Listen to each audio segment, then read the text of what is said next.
Within the Bay watershed, we have 3,500 miles of streams that are impacting the waters in the Bay, but again, more importantly, impacting our own backyard, reducing our own fishing, recreational, and drinking water opportunities here in the Commonwealth.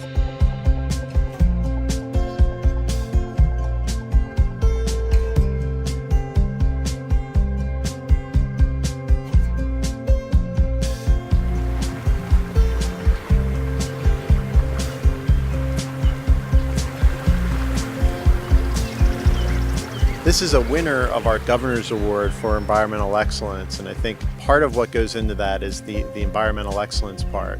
You're talking about 4,500 feet of stream exclusion fencing, keeping the cows, the part of the audience here out of the creek.